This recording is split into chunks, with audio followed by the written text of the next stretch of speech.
मैं बोलूँगा कि 10% नहीं 100% तक का एडवांसमेंट हुआ है आज की डेट में इंटरवेंशन कार्डियोलॉजी में। हमारे पास जब किसी की आर्टरी बंद होती थी, जब एंजियोग्राफी के दौरान आर्टरी बंद निकलती थी तो हम केवल बैलूनिंग करते थे।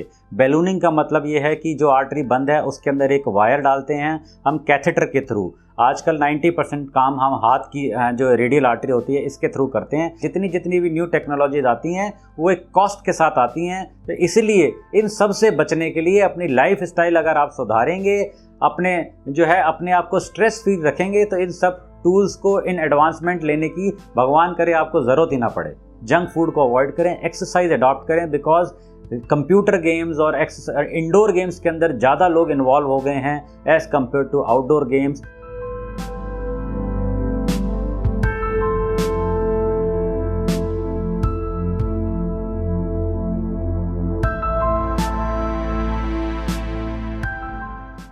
डॉक्टर, अगर हम बात करें हार्ट से जुड़ी हुई प्रॉब्लम की और इसमें होने वाली ट्रीटमेंट या नई तकनीक की, तो क्या पहले से और अब की नई तकनीक्स में कुछ अंतर आया है? जिस तरीके से आप पहले ट्रीटमेंट करते थे, क्या वही तरीका आज भी है या अब कुछ बेहतर हो गया है? नमस्कार, मैं doctor Naveen Bhamri, director and head of cardiology, Max super speciality hospital, Shalimar Bagh, नई दिल्ली से। मैं आपका कुछ सवाल है कि पिछले 15 से 20 सालों के अंदर क्या टेक्नोलॉजिकली एडवांसमेंट हुआ है कार्डियोलॉजी के अंदर।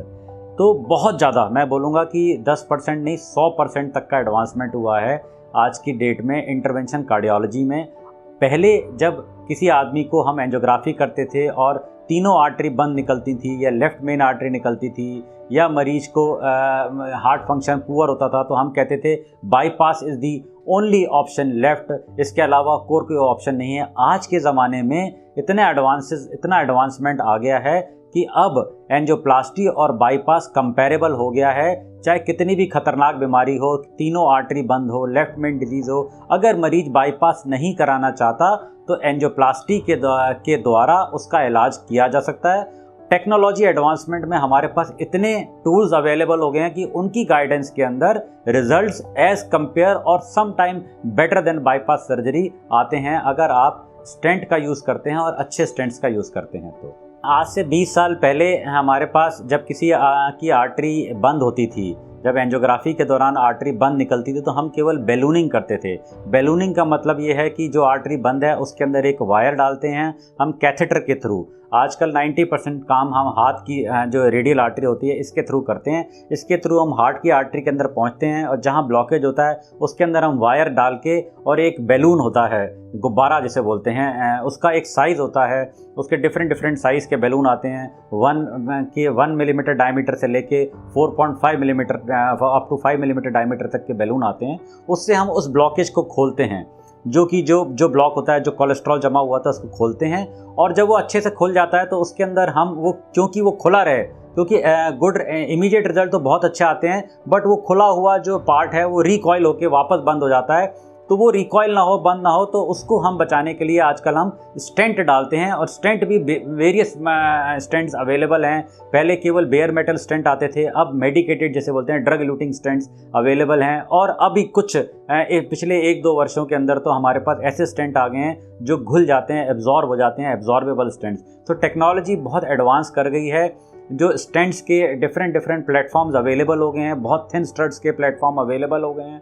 और स्टेंट डालने के अंदर जो पहले कठिनाइयाँ आती थी कि कहीं चूना जमा है तो वहाँ स्टेंट नहीं जा सकता। हम स्टेंट क्या, केवल एंजियोग्राफी एक तरीका है जिससे हम ये जानें कि हमारी आर्टरी सिग्निफिकेंटली बंद है, तो ऐसा नहीं है। अब अगर आपको कोई डॉक्टर बोलता है कि आपकी 90% ब्लॉकेज है और इसमें स्टेंट डालना है, तो और भी अदर तरीके हैं जिससे हम जान सकते हैं। जैसे कि आजकल फिजियोलॉजिकल इमेजिंग जिसे बोलते हैं, हम फिजियोलॉजिकल टेस्टिंग, फंक्शनल टेस्टिंग जिसे बोलते हैं, FFR, हम प्रेशर मेजरमेंट कर सकते हैं आर्टरी के ऊपर और आर्टरी के नीचे, कहीं प्रेशर डिफरेंस तो नहीं आ रहा। अगर प्रेशर डिफरेंस कम है तो स्टेंट डालने की ज़रूरत नहीं है, केवल दवाइयों से भी इलाज किया जा सकता है। आजकल हम आर्टरी के अंदर कैमरा डाल के देख सकते हैं, जिसे बोलते हैं ऑप्टिकल कोहेरेंस टोमोग्राफी, OCT जो होता है, वो हम आर्टरी के अंदर घुस के अंदर से आर्टरी को देख लेते हैं। इंट्रावास्कुलर अल्ट्रासाउंड इमेजिंग आ गई हैं। और अगर आपको कैल्शियम है और कैल्शियम को तोड़ना है तो रोटा एब्लेशन एक तरीका होता है, जिसके अंदर एक डायमंड का बर लगा होता होता है और वो बर की स्पीड एक 1,20,000 आरपीएम से लेके 2 लाख आरपीएम तक वो रोटेट करते हुए डायमंड का बर वो आपको ड्रिल करते हुए अंदर आर्टरी के अंदर जाता है और चूना काट देता है, जिसे हम रोटा एब्लेशन बोलते हैं। और रोटा एब्लेशन के बाद अब नई एडवांस टेक्नोलॉजी आ गई है, लिथोट्रिप्सी। पहले आपने सुना होगा किडनी का स्टोन था, बाहर उसको मशीन में लेटाया और स्टोन तोड़ दिया। इसी तरह का स्टोन अब हार्ट के अंदर, अगर जो आर्टरीज के अंदर कैल्सिफाइड आर्टरीज होती हैं उसको तोड़ने के लिए स्पेशल बैलून आ गए हैं, जिसे बोलते हैं इंट्रावास्कुलर लिथोट्रिप्सी बैलून। सो ये सब एडवांसमेंट हैं आज की डेट में जो हमको एक कंपैरेबल प्लेटफॉर्म पे ले गए हैं। वर्ल्ड में आज इंडिया का प्लेटफॉर्म और वर्ल्ड प्लेटफॉर्म हम सब एक ही प्लेटफॉर्म पे आ गए हैं, बिकॉज हमारे पास वो सारे टूल्स अवेलेबल हैं जो वर्ल्ड में किसी भी बेस्ट सेंटर्स में हो सकते हैं। लाइफ स्टाइल तो इंसान के अपने हाथ में है, वो तो उसको जो है अपने आप ही करनी पड़ेगी। ये तो ट्रीटमेंट के तरीके हैं, उसने अपनी लाइफ स्टाइल बिगाड़ी और हमने सुधारा इन टेक्नोलॉजी के सहारे। और हर टेक्नोलॉजी जो यूज़ होती है उसके साथ एक कॉस्ट फैक्टर हमेशा जुड़ा हुआ होता है। जितनी भी न्यू टेक्नोलॉजीज आती हैं वो एक कॉस्ट के साथ आती हैं, तो इसलिए इन सब से बचने के लिए अपनी लाइफ स्टाइल अगर आप सुधारेंगे, अपने आप को स्ट्रेस फ्री रखेंगे, तो इन सब टूल्स को, इन एडवांसमेंट लेने की भगवान करे आपको ज़रूरत ही ना पड़े। रोबोटिक सर्जरी कार्डियोलॉजी के अंदर अभी इतनी ज़्यादा जो है कारगर नहीं है। बाकी एडवांसेस जैसे सर्जिकल फील्ड्स के अंदर या कैंसरस ऑन्कोलॉजी फील्ड के अंदर रोबोट का बहुत बड़ा रोल है, बट कार्डियोलॉजी के अंदर अभी रोबोटिक सर्जरी का बहुत ज़्यादा रोल नहीं आया। बट येस, फ्यूचर है कि रोबोटिक सर्जरी आएगी। रोबोटिक बाईपास सर्जरीज तो बहुत होने लगी हैं, अब इंडिया के अंदर भी होने लगी हैं, but angioplasty through robot very limited centres in the world are doing. बच्चों के अंदर हार्ट की कंजेनाइटल प्रॉब्लम्स होती हैं, जैसे कि जो पैदा होते पैदाइशी कुछ बीमारियां होती हैं, दिल में छेद होना या नीला हो जाना रोते हुए, या बच्चे के नाखून पैदा होते ही आँख और जो है ब्लू बेबी जिसे बोलते हैं, इस तरह की बीमारियां होती हैं। वो बच्चों के अंदर कंजेनाइटल हार्ट डिजीज़ होती हैं। और अगर हार्ट अटैक जो है बच्चों के अंदर, अगर मैं बोलूँ तो मैंने सबसे कम उम्र के जो हार्ट अटैक के पेशेंट को डील किया है वो 18 साल का लड़का था और एक 19 साल की लड़की जिसको हार्ट अटैक हुआ है। 12th क्लास के बच्चे को भी हार्ट अटैक हमने एंजियोप्लास्टी के द्वारा डील किया हुआ है। तो अब एज कोई बहुत बड़ा बार नहीं रह गया है हार्ट अटैक होने के लिए।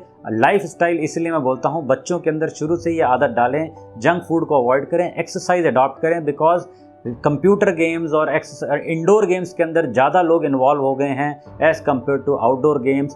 तो मैं हमेशा सब माँ बाप से और सब लोगों से यही बोलता हूँ कि आउटडोर गेम्स के लिए ज़्यादा प्रोत्साहित करें और एंकरेज करें अपने बच्चों को, जिससे कि एक तरह की एक्सरसाइज का पैटर्न उनके अंदर बना रहे।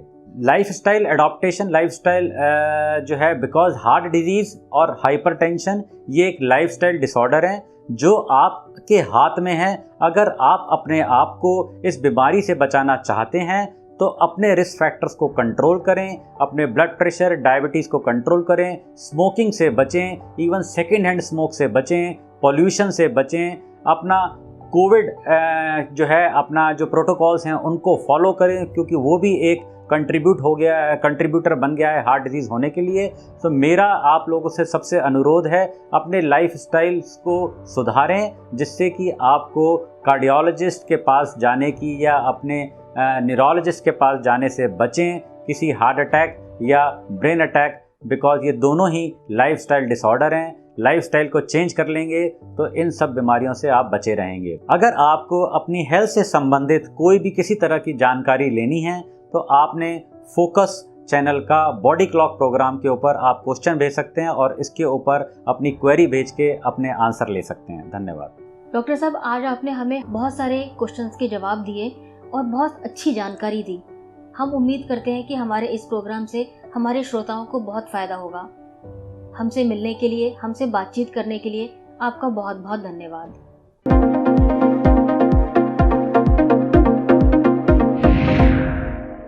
सेहत से जुड़ी ज़्यादा से ज़्यादा जानकारी हासिल करने के लिए देखते रहिए फोकस हेल्थ चैनल।